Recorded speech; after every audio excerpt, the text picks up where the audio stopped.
لقد كان لكم في رسول الله أسوة حسنة اعوذ باللہ من الشیطان الرجیم بسم اللہ الرحمن الرحیم اللہم صلی علی محمد وعلی آل محمد کما صلیت علی ابراہیم وعلی آل ابراہیم انک حمید مجید اللہم بارک علی محمد وعلی آل محمد کما بارکت علی ابراہیم وعلی آل ابراہیم انک حمید مجید اللہم رب اشرح لی صدری ویسر لی امری واحلل عقدۃ من لسانی یفقہوا قولی۔ عزیز ناظرین السلام علیکم۔ اللہ تعالیٰ آپ کو اپنی عافیت میں رکھے، نیک اعمال کرنے کی توفیق دے۔ اور آج ہمارا موضوع ہے کتاب الامور المنہی عنہا، اللہ کے منع کردہ کاموں کی کتاب، یعنی وہ کون سے امور ہیں جن سے اللہ تعالیٰ نے منع کیا ہے۔ اور آپ کو بھی سمجھ آ رہی ہوگی یہ باب خاصا لمبا ہوگا، کیونکہ بہت سی باتیں ہیں جن سے اللہ تعالیٰ نے روکا ہوا ہے۔ تو سب سے پہلے ہم پڑھیں گے ایسے امور جن کا تعلق انسان کی زبان سے ہے۔ اس کتاب کا جو پہلا باب ہے وہ ہے غیبت کے حرام ہونے اور زبان کی حفاظت کرنے کا حکم۔ قال اللہ تبارک و تعالی ولا یغتب بعضکم بعضا ایحب احدکم ان یأکل لحم اخیہ میتا فکرہتموہ واتقوا اللہ ان اللہ تواب الرحیم۔ اللہ رب العزت نے فرمایا تم میں سے کوئی دوسرے کی غیبت نہ کرے۔ کیا تم میں سے کوئی ایک پسند کرتا ہے کہ وہ اپنے مردہ بھائی کا گوشت کھائے؟ تو تمہیں تو وہ بڑا برا لگے گا۔ اللہ سے ڈرتے رہو، یقیناً اللہ تعالیٰ توبہ قبول کرنے والا اور مہربان ہے۔ رسول اللہ صلی اللہ علیہ وسلم نے ایک دفعہ لوگوں سے پوچھا کیا تم جانتے ہو غیبت کیا ہوتی ہے؟ بجائے اس کے کہ میں آپ کو اپنے الفاظ میں بتاؤں، میں آپ کو رسول اللہ صلی اللہ علیہ وسلم کے الفاظ میں بتا دیتی ہوں۔ تو رسول اللہ صلی اللہ علیہ وسلم نے صحابہ سے سوال کیا تم جانتے ہو غیبت کیا ہوتی ہے؟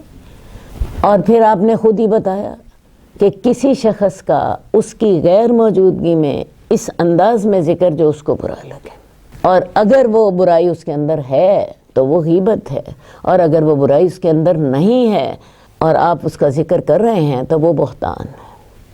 تو یہ ہے غیبت۔ اب اللہ تعالیٰ نے اس کو کہا کہ یہ مردہ بھائی کا گوشت کھانا ہے۔ مردہ بھائی کا اس لیے کہا کہ اگر تم اس کے سامنے ذکر کرتے ہو سکتا ہے وہ اپنی صفائی دے دیتا، آپ کو صحیح واقعے کا پتہ نہ ہو اور وہ صحیح بات آپ کو بتا دیتا، اس کے بیک گراؤنڈ میں کوئی ایسی وجہ ہو جس کی وجہ سے اس نے وہ عمل کیا ہو تو وہ اپنی صفائی دے دیتا۔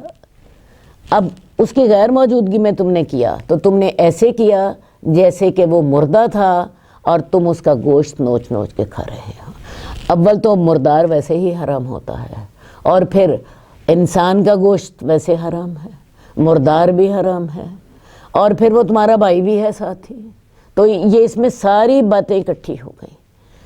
پہلی بات مردار کا گوشت حرام ہے، نمبر 2 انسان کا گوشت حرام ہے، نمبر 3 وہ تمہارا بھائی بھی ہے۔ تو تم نے جب کسی کی غیبت کی تو تم نے اپنے مردہ بھائی کا گوشت کھایا۔ یہ اتنا بڑا گناہ ہے، یہ کھانے کو کوئی شخص بھی پسند نہیں کرے گا۔ اور اللہ سے ڈرتے رہو، اللہ توبہ قبول کرنے والا اور مہربان ہے۔ آئندہ کے لیے یا جو پہلے غیبت کی تھی اسے توبہ کر لو، وہ بہت مہربان ہے، وہ تمہاری توبہ قبول کر لے گا۔ وقال اللہ تعالی ولا تقف ما لیس لک بہ علم ان السمع والبصر والفؤاد کل اولئک کان عنہ مسئولا۔ اور اللہ تبارک و تعالیٰ نے فرمایا اور تم اس بات کے پیچھے مت پڑو جس کا تمہیں علم نہیں، بے شک کان، آنکھ اور دل سب کے بارے میں پوچھا جائے گا۔ آپ کے کان نے غیبت سنی، یہ بھی گناہ ہو گیا۔ آپ کی آنکھ نے کوئی غلط چیز دیکھی جو دیکھنا میرے رب کو پسند نہیں تھا، اللہ نے اس کے بارے میں بھی سوال کر لینا ہے۔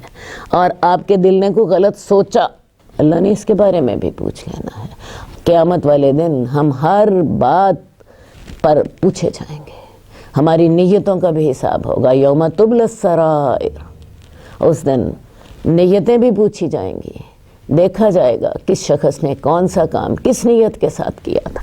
وقال اللہ تعالی ما یلفظ من قول الا لدیہ رقیب عتید، اور اللہ رب العزت نے فرمایا انسان جو لفظ بھی بولتا ہے اس کے پاس ایک تیار نگران ہوتا ہے۔ اللہ تعالیٰ نے یہ 2 فرشتے ہمارے مقرر کیے ہیں جن کو کرامن کاتبین کہتے ہیں۔ ہم بولتے بعد میں ہیں، وہ لکھ پہلے لیتے ہیں، وہ پہلے تیار بیٹھے ہوتے ہیں۔ کب انسان کی زبان سے کوئی بات نکلے، وہ خواہ اچھی ہو یا بری ہو، اچھی لکھنے والا دائیں طرف بیٹھا ہوتا ہے، بری لکھنے والا بائیں طرف بیٹھا ہوتا ہے۔ تو ما یلفظ من قول الا لدیہ رقیب عتید، بڑی خوفناک بات ہے۔ ہمارا ایک ایک لفظ ریکارڈ ہو رہا ہے، ایک ایک لفظ لکھا جا رہا ہے۔ قرآن جب نازل ہوا تو ان لوگوں کو تو یہ بات بڑی عجیب لگتی ہوگی، لیکن آج جس دور میں ہم بیٹھے ہیں ہم دیکھتے ہیں ریکارڈ کرنا کتنا آسان ہے، اور کس طرح کر کے ریکارڈنگ جو ہے ہر بندہ اسے کر سکتا ہے۔ تو آپ اندازہ کر سکتے ہیں کہ اللہ تعالیٰ نے ہر شخص کا ہر لفظ تک ریکارڈ رکھا۔ تو یہ بڑی خوفناک بات ہے کہ ہم سے ہمارے ایک ایک لفظ کے بارے میں باز پرس ہوگی۔ امام نووی فرماتے ہیں کہ آپ کو پتہ ہونا چاہیے کہ ہر انسان کو چاہیے کہ وہ ہر قسم کی گفتگو سے اپنی حفاظت کرے، صرف وہ گفتگو کرے جس میں فائدہ ہو، اور جہاں مصلحت کے اعتبار سے بولنا اور خاموش رہنا دونوں برابر ہوں تو خاموش رہنا سنت ہے۔ کوئی موقع ایسا ہوتا ہے آپ نہ بھی بولے یا بول بھی پڑیں، فرق نہیں پڑتا، وہاں پہ خاموشی زیادہ بہتر، کیونکہ اللہ کے رسول صلی اللہ علیہ وسلم کا طریقہ یہ تھا، آپ اکثر خاموش رہتے تھے، صرف وہ بات کرتے تھے جس میں فائدہ ہوتا، اور بس آپ انتہائی کم گو تھے۔ تو اپنی زبان کی حفاظت کیجئے، صرف وہ بات کریں جس میں فائدہ ہو، ورنہ خاموش رہنا سنت۔ حدیث نمبر 1512 حضرت ابو ہریرہ سے روایت ہے، رسول اللہ صلی اللہ علیہ وسلم نے فرمایا جو شخص اللہ اور آخرت کے دن پر ایمان لاتا ہے اسے اچھی بات کہنی چاہیے ورنہ خاموش رہنا چاہیے۔ خواتین کے لیے تو بہت زیادہ احتیاط کی ضرورت ہے، کیونکہ خواتین کی زبان تو کینچی کی طرح چلتی ہے، تیز تیز سوچے سمجھے بغیر دنیا جہان کی باتوں پہ تبصرہ کرنا انہوں نے اپنا حق سمجھا ہوا ہے، اور اپنے وقت کا بہترین استعمال بھی، حالانکہ میں سمجھتی ہوں یہ انسان کے وقت کا بدترین استعمال۔ اپنی زبان کی حفاظت کریں، اچھی بات زبان سے نکالنی ہے تو نکالیں ورنہ زبان پہ تالا لگا لیں۔ حدیث نمبر 1513 حضرت ابو موسیٰ اشعری بیان کرتے ہیں کہ میں نے عرض کیا یا رسول اللہ مسلمانوں میں سے کون افضل ہے؟ آپ نے فرمایا جس کی زبان اور ہاتھ سے دوسرے مسلمان محفوظ ہوں۔ یہ آدمی سب سے افضل آدمی ہے جس کی زبان سے دوسرے لوگ محفوظ ہوں۔ میں نے جیسے پہلے آپ کو بتایا عورتوں کی زبان جو ہے وہ بہت تیز چلتی ہے، اور جنت میں جانے کے لیے عورتوں کو اپنی زبان بند رکھنی چاہیے۔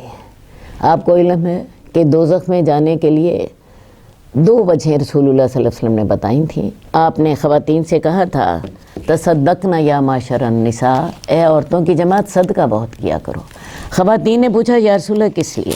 تو آپ نے فرمایا تم 2 گنا بہت کرتی ہو، تکثرن اللعنہ، لعنت ملامت بہت کرتی ہو، کوسنے، گالیاں، تانے، ادھر ادھر کی باتیں، اور دوسری بات خامن کی ناشکری، اور ان دونوں کا تعلق زبان کے ساتھ، دونوں کا تعلق زبان کے ساتھ ہے۔ آپ نے انہیں فرمایا تھا میں نے تمہیں دوزخ میں زیادہ دیکھا ہے، اور آپ نے علاج بھی بتایا تھا کہ صدقہ بہت کیا کرو، اور دوسری بات اپنی زبان کی حفاظت کرو۔ تو یہ دونوں گناہ جو ہیں یہ کبیرہ گناہ ہیں، لعنت ملامت زیادہ کرنا، جھگڑے، تانے، چغلیاں، بہتان، غیبتیں، یہ سارے کام خواتین کے حصے میں ہی زیادہ آتے ہیں۔ ویسے بھی جذباتی ہوتی ہیں، کسی کے ساتھ دل برا ہوا فوراً اس کا آگا پیچھا پھول دیا، تو یہ چیز انسان کو دوزخ میں لے جاتی۔ خامن کے ساتھ ناراضگی ہوئی، فوراً کہہ دیا میری تو قسمت ہی پھٹ گئی تمہارے ساتھ شادی کر کے، کبھی میں نے تم سے کوئی خیر پائی ہی نہیں۔ اور مزے کی بات یہ ہے بعد میں اسی خامن کے ساتھ ٹھیک ٹھاک رہ بھی رہی ہوتی۔ تو یہ جو زبان کے گناہ ہیں ان کا دھیان کیجیے. تو بہترین آدمی وہ ہے، افضل آدمی وہ ہے جس کی زبان اور ہاتھ سے دوسرے مسلمان محفوظ ہوں. تو خدا کے لیے اپنی زبان سے اپنی بہوؤں کو محفوظ کر دیجیے، اپنی زبان سے اپنی نندوں کو محفوظ کر دیجیے، اپنی زبان سے اپنے ہمسایوں کو محفوظ کر دیجیے. اور یہ کام دوزخ سے بچنے کے لیے کریں، جنت میں داخلے کے لیے کریں. حدیث نمبر 1514 حضرت سہل بن سعد سے روایت ہے، رسول اللہ صلی اللہ علیہ وسلم نے فرمایا جو شخص مجھے 2 جبڑوں کے درمیان چیز کی اور 2 پیروں کے درمیان چیز کی حفاظت کی ضمانت دے دے میں اسے جنت کی ضمانت دیتا ہوں. 2 جبڑوں کے درمیان زبان ہوتی ہے اور 2 پاؤں کے درمیان شرمگاہ ہوتی ہے. ان دونوں کی جو حفاظت کرے گا اللہ کے رسول اسے جنت کی ضمانت دے رہے ہیں. لہٰذا خواتین اپنی زبان کی حفاظت کریں، اپنی عزت کی حفاظت کریں. تو جو رسول اللہ صلی اللہ علیہ وسلم کو ان دونوں چیزوں کی ضمانت دیتا ہے کہ میں ان کی حفاظت کروں گا، اللہ کے رسول بذات خود اسے جنت کی ضمانت دیتے ہیں.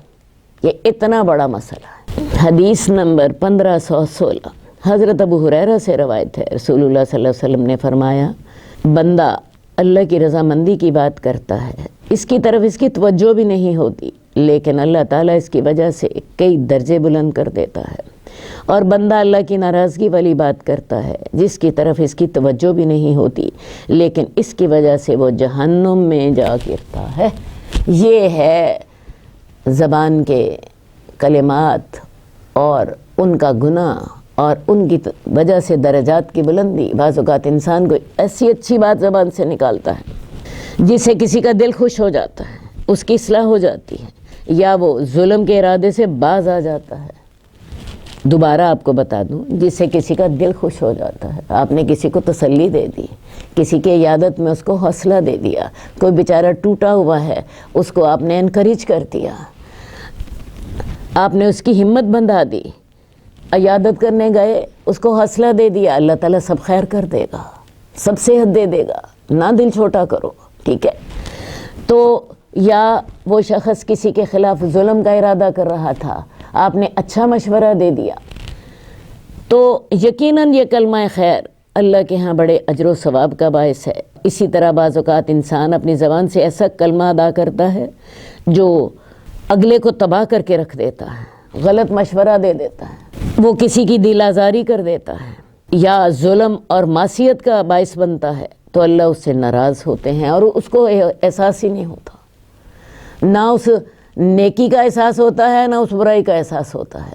لیکن اچھا کلمہ ادا کرتا ہے تو اس کے ساتھ اللہ تعالیٰ اس کے لیے جنت کا راستہ آسان فرما دیتے ہیں، اور برا کلمہ ادا کرتا ہے تو اللہ اس سے ناراض ہو جاتے ہیں اور وہ جہنم میں جا گرتا ہے اور اس کو پتہ بھی نہیں ہوتا.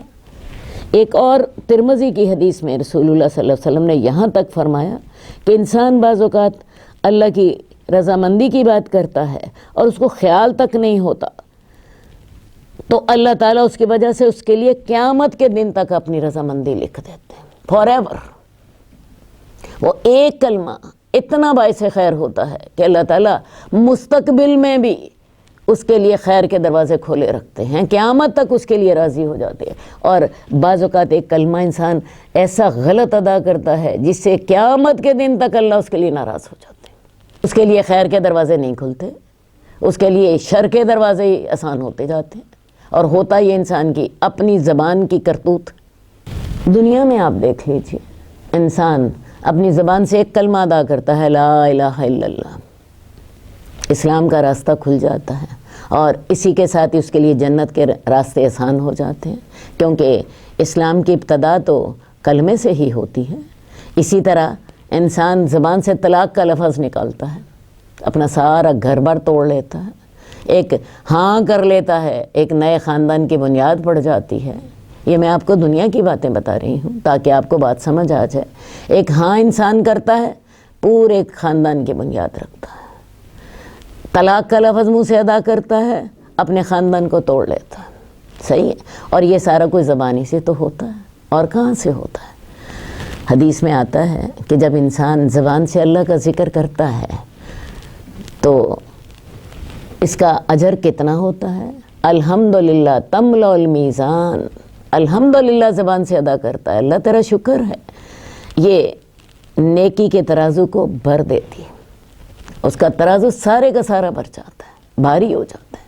اور اگر انسان سبحان اللہ والحمدللہ یہ دونوں کلمات کہتے ہیں تو یہ زمین اور آسمان کے درمیانی افق کو بلند کر دیتے ہیں۔ اس سے آپ کو اندازہ ہوتا ہے کہ زبان کتنی اہم ہے، نیکی کے اعتبار سے بھی اور برائی کے اعتبار سے بھی۔ انسان نے ایک کلمہ ایسا کہا جس کے ساتھ وہ جہنم کی گہرائی تک پہنچ گیا، اور قیامت تک کے لیے اللہ اس سے ناراض ہو گئے، اس کے لیے خیر کے دروازے سارے بند ہو گئے، اور یہ اس کی زبان کی کرتوت تھی۔ اور بعض اوقات اس کی زبان سے ایسا کلمہ نکلا، قیامت تک کے لیے اللہ اس کے لیے راضی ہو گئے، اور اس کے لیے خیر کے دروازے کھلتے چلے گئے، اور وہ نیکیوں میں آگے بڑھتا چلا گیا۔ تو اس لیے خدا کے لیے میری بہنوں اپنی زبان کا خیال رکھو، اس کا خیال رکھو، اس سے چاہو تو تم اللہ کا ذکر کر کے، تم رسول اللہ صلی اللہ علیہ وسلم پہ درود بھیج کے، تم استغفار کر کے اپنی اعمال نامے کو نیکیوں سے بھر سکتے ہو، اور ان چیزوں سے غفلت کر کے، لوگوں کی غیبت کر کے، لوگوں کے خلاف بد دعائیں کر کے، لوگوں کے خلاف بہتان لگا کے اپنے لیے خیر کے سارے راستے بند کر لیتی ہو۔ اللہ تعالی ہم سب کو عمل کی توفیق دے، ہم سب کو یہ سوچنے اور سمجھنے کی توفیق دے کہ ہم نے کیا منہ سے نکالنا ہے اور کیا منہ سے نہیں نکالنا۔ حدیث نمبر 1523، حضرت معاذ سے روایت ہے، نے عرض کیا یا رسول اللہ مجھے ایسا عمل بتائیے جو مجھے جنت میں لے جائے اور جہنم سے مجھے دور کر دے۔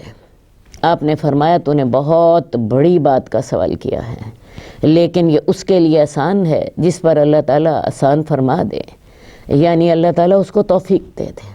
تو اللہ کی عبادت کر، اس کے ساتھ کسی کو شریک مت ٹھہرا، نماز قائم کرو، زکوٰۃ ادا کرو، رمضان کے روزے رکھو اور بیت اللہ کا حج کرو اگر اس کی طرف راستے کی طاقت ہو۔ حضرت معاذ نے رسول اللہ صلی اللہ علیہ وسلم سے سوال کیا تھا کہ یا رسول اللہ مجھے ایسا عمل بتا دیجئے جو جنت میں لے جائے اور جہنم سے دور کر دے۔ تو رسول اللہ صلی اللہ علیہ وآلہ وسلم نے اس کو پہلے فرائض بتائے جو اللہ نے ایک بندے پر مقرر کیے ہیں۔ اللہ کے ساتھ کسی کو شریک نہیں ٹھہرانا، نماز قائم کرنی ہے، زکوٰۃ ادا کرنی ہے، روزے رکھنے ہیں، اور اگر طاقت ہو تو حج کرنا۔ پھر آپ نے فرمایا کیا میں تمہیں بلائی کے دروازے نہ بتاؤں؟ یعنی اب مزید آپ نے ان کو نصیحت فرمائی۔ روزہ ڈھال ہے، روزہ ڈال سے کیا مراد ہے؟ ڈال کیا چیز ہوتی ہے؟ جنگ میں ایک ہتھیار ہوتا تھا، جب دشمن حملہ کرتا تھا تو ڈال آگے کر دیتے تھے، بڑا سا ہوتا تھا، اب یوں سمجھے اتنی بڑی ڈھال ہوتی تھی، تو ہاتھ میں پکڑی ہوتی تھی لوگوں نے، اگلا اپنا تیر پھینکتا تھا یا تلوار مارتا تھا تو وہ ڈھال آگے کر دیتے تھے، تو وہ انسان کی حفاظت کرتا تھا۔ تو روزہ کیسے ڈال ہے؟ روزہ ہر گناہ کو نہ کرنے کا، ہر گناہ سے بچنے کا نام ہے۔ گناہ میں صرف ہم نے کھانا پینا اور اپنی خواہشات نہیں ختم کرنی ہوتی، بلکہ اس میں غیبت، چغلی، بہتان، حسد، بغض، دل کے گناہ، ہاتھوں کے گناہ، پاؤں کے گناہ، سب سے بچنا ہوتا ہے۔ تو لہٰذا روزہ ہمارے لیے ہر قسم کے گناہ سے بچنے کا ایک ذریعہ ہے۔ صدقہ گناہ کو بجھا دیتا ہے جیسے پانی آگ کو بجھا دیتا ہے۔ اب صدقہ انسان کرتا ہے، صدقے کے ساتھ اللہ کا غصہ ٹھنڈا ہوتا ہے، اور وہ گناہ کے اثر کو اس طرح ختم کرتا ہے جیسے آگ کے اوپر آپ پانی ڈالیں تو آگ بجھ جاتی ہے۔ اسی طرح صدقہ گناہ کو ختم کر دیتا ہے، اور میں نے جو آپ کو پہلی بات بتائی ہے، اللہ کے غصے کو ٹھنڈا کر دیتا ہے۔ اللہ آپ سے ناراض ہوئے ہوتے ہیں کسی گناہ کی وجہ سے، تو جب آپ صدقہ کرتے ہیں اللہ تعالیٰ کا غصہ ٹھنڈا ہو جاتا ہے۔ آدمی رات کے پچھلے پہر نماز پڑھتا ہے، یعنی تہجد جو ہے یہ بھی بلائی کا بہت بڑا کام ہے۔ سارے لوگ جب سو رہے ہوتے ہیں اس وقت انسان اپنا گرم اور نرم بستر چھوڑتا ہے اور اپنی نیند کی قربانی دے کر اپنے رب کے حضور کھڑا ہو جاتا ہے، اپنے رب سے مناجات کرتا ہے۔ تو یہ بات اللہ تعالیٰ کو بڑی پسند ہے۔ اور پھر آپ نے یہ آیت